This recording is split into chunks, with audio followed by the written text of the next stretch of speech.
Welcome to Make Your Remarkable, the podcast where banking meets inspiration. Here, we share stories that spark new ideas, open doors, and remind us what's possible when passion meets purpose. Each week, you'll hear from remarkable guests, leaders, dreamers, doers, and difference makers, who bring fresh perspectives on leadership and culture, community connections, and the path to financial success.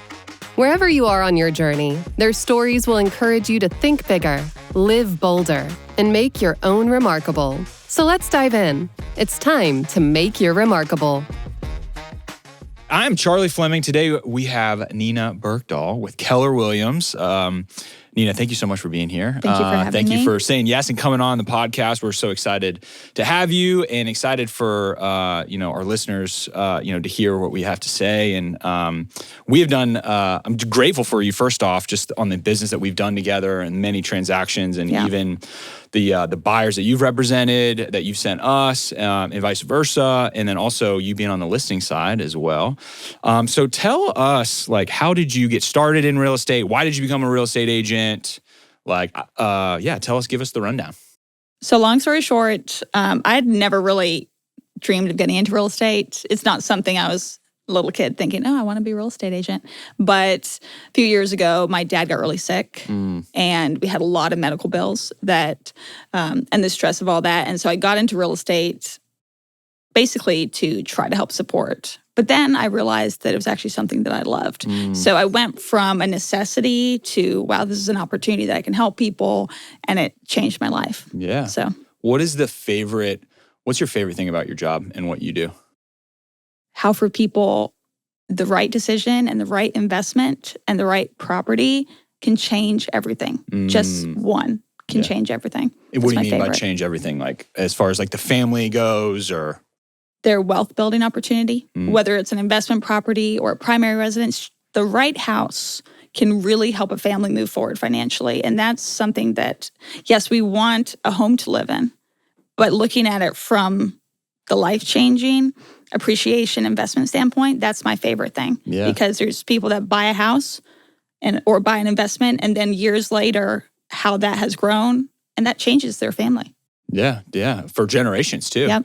And I know we worked with buyers who, it's almost their first home purchase in their family as a whole, and that's always special to be a part of that. And it's such an emotional time. Exactly. What I've seen that I respect about you is we've had some deals that have gone off the tracks, as we said, because deals are hard and stuff happens. And I've always noticed that you have kept, even when stuff hits the fan and things might be getting off track, you've always kept this cool, calm, cool, collective, non-emotional reaction. So where does that come from?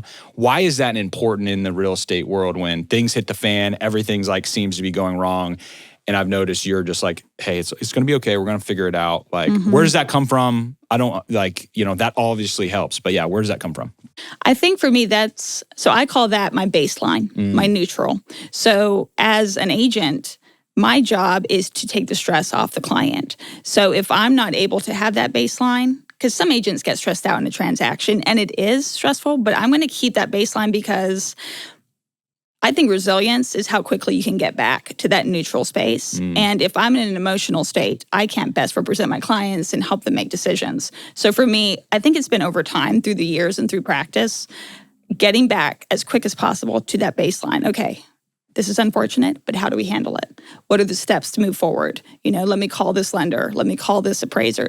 Things we can practically do versus getting emotional. So I think it's been practice over time, but you're the same way, kind of jumping into problem solving instead of emotional response. Yeah, because I feel if we're emotional professionally, our customers are going to be freaking out. Yeah. And it reminds me of a time where my coworker and I, Wes, and I were traveling, and he hadn't traveled in a very long time. and we were going through TSA and Hartsfield-Jackson International Airport. And if you don't travel a lot, you don't know what to do, right? And they were yelling at Wes because he didn't know. You got to take off your shoes. You got to you got to take out your belt. You got to take out the laptop out of the bag, which I don't think they do that anymore. But he looked at me and was like, man, I wish they knew that I don't do this every day. And I'm like, I wonder how our clients feel that way when we're using the vernacular or CTC or EMD, those like words they don't know. So if you had, I like what you said of like you've built that resiliency and that emotional baseline over time, what would be your advice to that new realtor getting in the business this year, trying to, in a very tough market, which we'll get on to a little later, but like, what would be your advice to them? Like starting out, like, what do you do? So really, that baseline comes from experience and trusting yourself. And so that's something you have to practice if you don't have it. So that comes from habits and choices that they make daily to build that trust in themselves. Because I personally think if you don't trust yourself and your experience and your knowledge, you can't effectively help your client. So for a new agent or someone just getting into the market, daily habits. So simple things like your morning routine. If you say you're going to do something, do it. Because if you don't build that trust with yourself, you'll always have that insecurity. So that baseline comes from that. So that and then knowledge. Learn as much as you can about the market. Be around people that know more and do more. Constantly be learning. And then between those two things, that's setting yourself up to best represent your client and grow your business. That would be my advice. I love that. And so you're not only, you have to almost trust yourself first before almost you can have others trust you. Because if you don't trust yourself and your ability to do the job, and I've always said, we have like this phrase in our office that small promises kept over time lead to trust. Correct. So if you're saying you're going to do something and you do it with your client, they're going to inevitably trust you more. But also, I've never really thought about internally doing that too. Like I'm going to wake up at 8 a.m. and I'm going to read and I'm going to go to the gym and I'm going to make the calls that I don't really want to make. And you build those habits over time, you're inevitably have the trust in yourself and the confidence, right? Because you don't want to go to a listing appointment and be like, oh, I don't really know if I can get your house sold. It's like, no, I'm coming in there like, yo, I can sell this house. Trust me. Like I got your back. You know, it's really cool. And to be honest with you, it also kind of makes the noise more quiet. Because in our industry, there's a lot of noise, on the real estate side with your competition, different things like that. But when you have that foundation of confidence in yourself, when someone says something or something happens or maybe a contract falls through, it's not going to shake you to your core as a business owner or as an agent. Because again, it's that foundation that kind of holds you. You know who you are. You trust yourself. You trust your business partners. So it doesn't really matter because you'll always stay stable. Right. With this shift that we've seen and that resilience that you've had and building every day, like getting better every day, the market has definitely shifted. Correct. And I want to talk about that in a little bit. But, we had this COVID boom. Things were just, I felt like almost deals were just falling out of the sky. Yeah. I wouldn't call it easy, but there was so much demand, little supply. And now we've kind of shifted as an industry, especially in this local Athens real estate market where the days on market are increasing. Correct. Inventory is increasing, supply is increasing, demand is softening. What have you done in your business to kind of pivot and be ahead of the shift compared to, COVID? What are you doing differently that you weren't doing 3 years ago? So having more conversations where I'm educating people. So especially, buyers and sellers both. So sometimes someone's listening to a neighbor or listening to the news or a family member, and as much as you love those people that are in your life, they're not the expert in the industry. So for a seller, having that real conversation of, no, we can't price high, so we have room to come down, because that's a strategy that's no longer working. We have to actually price it probably 5 to 7% before what you consider market value for us to even have an opportunity. And even then, our days on market might still be more than they expected. And for the buyers, explaining to them, yes, the interest rates are higher, but actually there's so much opportunity right now that you don't realize. Homes are selling off market. Homes that are listed for, let's say, $450,000. They may not do a price reduction, but you see that it closed for $390,000. So how does that happen? Yeah. Well, sellers are giving concessions. So really for a buyer, it's an amazing time. Yeah. Because yes, the rates are a little bit higher, But you have more opportunity now than waiting for the rates to come down 1%, because then home prices will go up and your competition is going to be everywhere. So I guess more conversations, more education. And at the end of the day, I'm not here to force somebody to buy or sell. If it's not the right time for them, that's okay. Oh, yeah. But giving them the knowledge and the information and letting them make the educated choice. And I mean, I'm just here to support them. Yeah. So. Yeah. And you mentioned this with the market, home seller, it's an interesting time to even list your home, because you have sellers are looking back at previous sold comps in 2021, 2022, and they have this idea in their mind. And you talked a little bit about just the shift of, when you would list a home, it would like multiple offers, going under contract. And now even I'm having conversations with sellers who are trying to be buyers, like, why isn't my home selling? So how do you, because that's an opportunity for you to build trust when you go over to their house and have that listing appointment. And they're like, hey, I think my house is worth this.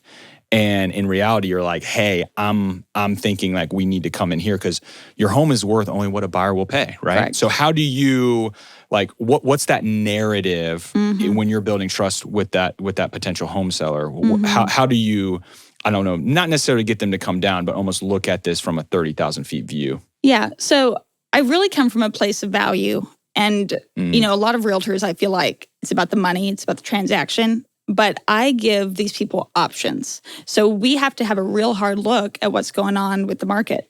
It may not be a good time for them to sell. It may be better for them to rent the property out for a period of time. And buyers are being so picky, even if the house is priced right, in good condition, and a good location, they're still wanting more. So if they can hold off from selling and that's a better opportunity, we'll look at that. If they're able to come to a price that makes sense, we'll look at that. It's really just giving them, hey, look at the next 2 to 5 years. What's the most beneficial decision? Don't just act emotionally. Let's not make this decision emotionally. And a lot of times it will be where, hey, I'm not a good fit to work with this. I'm not a good fit to work with this client because their expectations of the house selling here, is too high, and that's okay. We're not a good fit. And then they'll list with somebody else and it sits on the market for 12 months and then it gets rented out. Yeah. So they missed probably 10 months of rent at that point. But it's, again, kind of disconnecting from the emotional side of it, the emotional outcome, and trying to put the client's best interest first and come from a place of honesty. Yeah. Honesty, integrity. Correct. Not salesy, right? No. Not transactional, but almost like a transformational. Correct. And we talked we just kind of discussed on the sales side, right? When you're going in and you're giving kind of the brutal fact of reality for the sellers of like, hey, it's not what it wasn't when you sold last time in 2021. Because that's, I think, a gut punch when you've sold a home in 2016 and 2021 and now it's 2025 and you're trying to sell again and it's just different. Correct. What about, what's the narrative when you're trying to establish trust and connecting with somebody as a buyer? First-time home buyer, they're going through TSA, they have no idea, and let's say you got the referral from a previous client. Like, tell me about that. Like, how are you setting expectations? How are you building trust? How are you making them feel safe with you that like, okay, Nina's actually going to be looking out for my best deal and representing me? So availability, lots of conversations, lots of hand-holding. And usually it's up front. For, a first-time home buyer, most times they don't understand the process. Generally, they know because of social media, but they don't really know. So we're having, 10, 20, 30 conversations, looking at homes, explaining the process. I'm not afraid to tell them that a house is not a good fit. Some agents will walk through, every house is amazing. No, we'll look through a house, oh, it's bad, this is bad, this is bad. These are all the reasons why you shouldn't purchase the property. So there's some negatives and some positives. And through that honesty, I think the trust is built because they see that I'm not just trying to get a quick sale.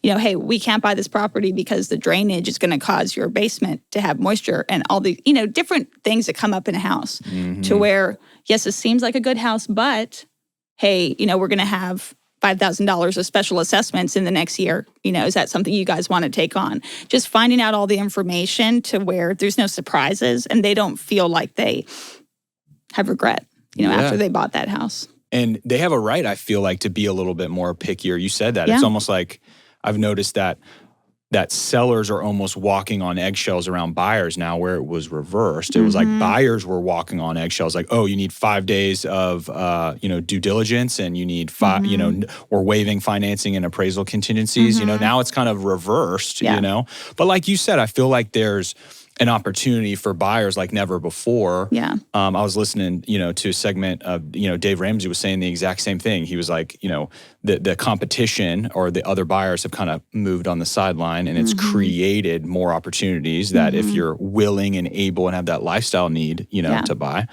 Now, one thing I've noticed kind of about your brand and your business and your personal brand is that you are probably one of the top agents that are very vocal and educate online, not only through video, but storytelling, highlighting the success of your clients, not yourself. And you do a really good job of methodically. And not only that, but I think it's like consistency, which is really hard to do. So when did that start? Like being found online, being seen, known, liked, and trusted. How did that start? Why did it flip? And let's talk a little bit about like just your brand presence and educating online. So it's kind of funny because actually I'm an introvert. Okay, right? Wow. And, I wasn't making video.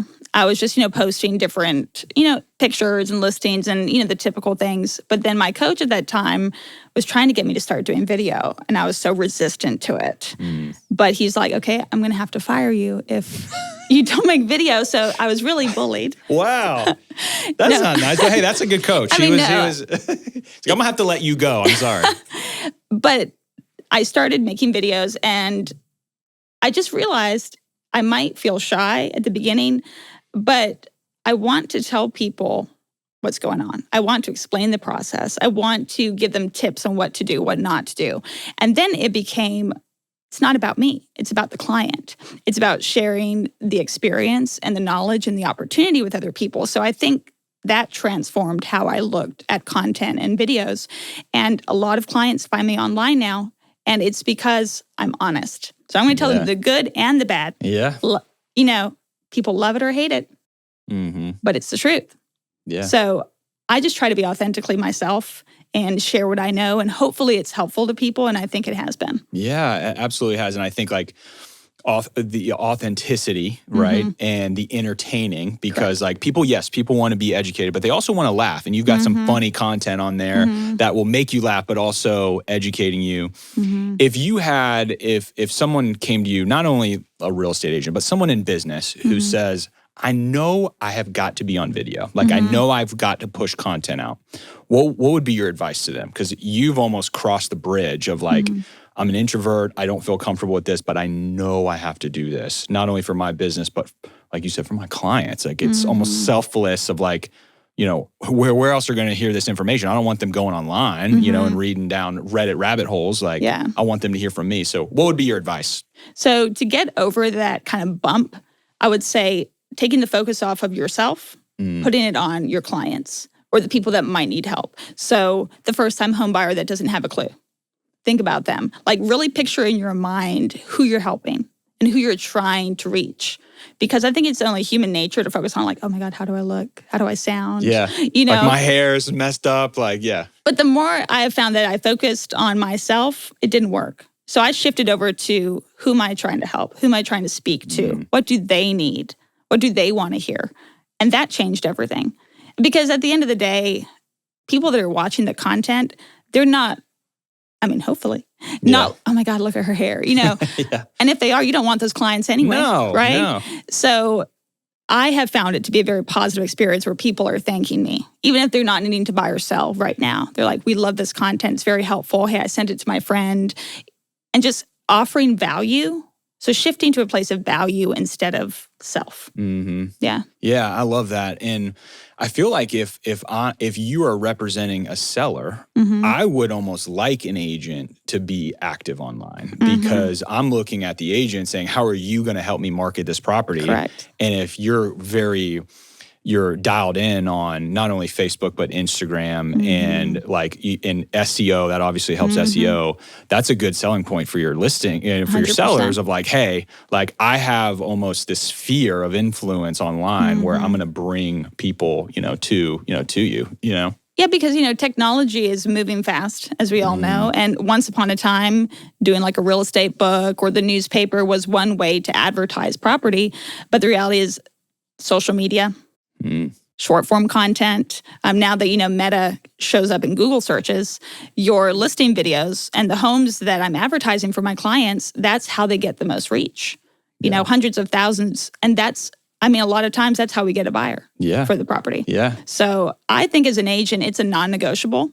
And for someone wanting to sell their house, you need to hire an agent that has that. It doesn't have to be me, but it has to be somebody who has that social media presence, because otherwise you're doing yourself a disservice. Yeah. And I think like the fact is, I think people are searching online now. They're not like in the olden days, it was the newspaper, it was the realtor book where you flip through, or it was just driving by and seeing the yard sign in the yard. But now it's, getting, seeing that Facebook post or getting the MLS, they're going to Zillow or, finding that. Yeah. You mentioned technology a little bit. I want to hit on this. I know we've got a few more minutes, but AI is like a hot topic. Yeah. It's in our business. And as much as I love like artificial intelligence, I also love human intelligence, and human intelligence. And so finding that mixture. So are you able to kind of talk about how you're seeing AI help you, win more deals, win more clients, but also to make you a better realtor, right? Like to make you a better agent. Like what are some exciting things that are coming down, or you've heard about that, that AI can come not only help your buyers and sellers, but also you? So I think like on a base level, AI is not going anywhere, whether people are afraid of it or people are excited about it. I think as an agent, at the very least, having a fundamental understanding of how it works already sets you ahead. So, it's kind of like if you hire an agent, when the internet was first a thing, if you hired an agent that didn't know how to use the internet, that's not going to be beneficial. So I think an agent needs to understand at least how it works. But then when it comes to how it benefits clients, there's a lot of different ways. It helps with marketing, running ads, ideation around marketing. Just a variety of things. There's a lot. I actually got to go to a mastermind a couple days ago where it was the top 50 solo agents for Atlanta partners. And we learned so much from this expert. And so I'm excited to now share that with my clients and how that can help them. But just keeping up to date with AI, with the real estate market, it's so important. To me, it's a non-negotiable for every agent. Yeah, and it's moving so fast. Exactly. Like the AI, almost like, the people that were a little late to grab onto social media. I feel now it's the same way with AI. Is like, and I feel that way too, even as a millennial. I'm like, I want to stay ahead of this and learn and know how can it like help me be more efficient, or even the mortgage kind of fulfillment process, but then also from a marketing standpoint and, being a better like loan officer. So I think the type of person who's going to take the initiative to learn and keep up to date with new technology is also the same type of person that's going to be up to date with the real estate market, with what the rates are doing, with the different ways that they can help their clients. So it's the person with that mindset, whether it's a lender or a realtor, if someone's looking to buy or sell a house, you need to pick somebody that's in that frame of mind, constantly be learning. And on the business side, then you have the starter's advantage because not everyone's on board yet. So you might as well learn as much as you possibly can. Yeah, I love that. And back to, I think AI is huge too, because you also still, you don't want to be so much AI where that authenticity is not you. Like, again, back to human intelligence. And one thing that I feel is a kind of a hot topic, even more so, is this whole like for sale by owner kind of movement where it's like, okay, we're going to pay realtors the least amount of money, or I'm going to do it myself. And they're gung-ho and they think that, by not hiring an agent, they're actually saving money. And that's like, and so what would you say to the person who's like, hey, I'm thinking of like listing in the springtime, but like, man, I'm just going to go solo. I'm going to go on Zillow or like Craigslist or Facebook Marketplace and list it myself. What are like the common pitfalls and why should that individual trust a realtor, just in general, rather than going gung-ho on the marketplace? What would you say? So I look at it two ways. So normally, if someone tells me that they're going to sell the house by themselves, I say, good luck. Enjoy that. So you're not combative. You're like, hey. Because 9 times out of 10, they will learn from that experience and never do it again. It's awful. It's not fun. And, depending on where the house is and how they sell it, they do sell it for less. It's data that you can find if you just do a quick search online.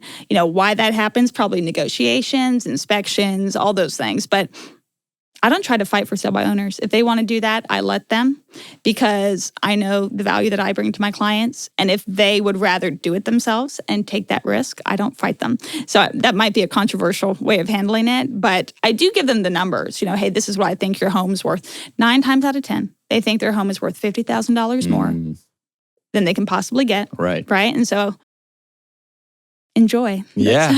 Yeah. Well, it also like that, giving value and not expecting anything in return, right? And in their head, like those guys are for sale by owners. They don't want, like they're wasting, like they think they're wasting money by hiring you. Giving them value and not expecting anything in return. Yeah. And then also leaves the door open when their house does sit for 6 months and they're getting feedback and their photos are taken on their iPhone and it's not marketed and it's in the wrong MLS. It's not even in the MLS. That leads, I think, to additional trust of like, oh, wow, Nina wasn't trying to sell me anything. She was just kind of warning me, saying, this is the road that you're going to go down, but I'm here when you want to. And I'm sure you see that a lot. Oh, yeah. And I completely understand. You can't just hire a real estate agent. There's so many real estate agents that they do absolutely nothing. They take phones with their iPhone. They hardly do it. So yes, you shouldn't just hire a real estate agent. I never tell people hire a real estate agent. You need to hire the right person if you're going to hire somebody. Yeah. So I get why they feel that way. That's why I don't even fight them on it. Because there's so many agents that don't do a good job and they may have had a bad experience in the past. Yeah. So, same thing with a lender. Absolutely. You can't just hire a random lender. I know. And if you're buying in Athens, Georgia, please use a local lender. Yes, please. Please use a local lender. Because otherwise, you'll make it a nightmare. Yes, absolutely. So what does make you remarkable mean to you? What does that mean? It's a great question. And for me, real estate has left such a mark on my life. I never expected it to, and it wasn't planned, but it has changed my life in so many ways. And so I want to take that and give that to my clients, whether buyers or sellers. I want to show them how real estate then gives them options that they didn't have before, because it gave me options I didn't have before. And it can change their life and leave a mark for generations. And so that's the thing that I love to see, where it's, hey, I helped the mom and now I'm helping the daughter. And the mark just goes on. And so for me, that's the most important thing, to help my clients feel the benefits that I felt through real estate. Yeah, love that. So I know we're wrapping up, but how can our listeners find you? Like, what's the best way to contact you, get in touch with you? So you can find me on social media, of course. So Facebook is Nina Burkdoll, and Instagram is Athens, Georgia Real Estate. Or you can also call me 706-621-8781. Awesome. Be glad to connect with you. Awesome. The as you all know, the podcast is Make You Remarkable, and Nina, I think you are making a mark in people's lives through real estate. So thank you so much for being here. Thank you for and talking with me. us today. Thank you. Thank you. Thanks for joining us on this week's episode of Make Your Remarkable. If you enjoyed the conversation, leave us a review, share it with a friend, or follow us on social media at Oconee State Bank and at remarkable_mortgage for more remarkable insights. And remember, at the heart of every journey, it's not about the process. It's about the purpose you're building, one bold step at a time. Until next time, keep making your remarkable.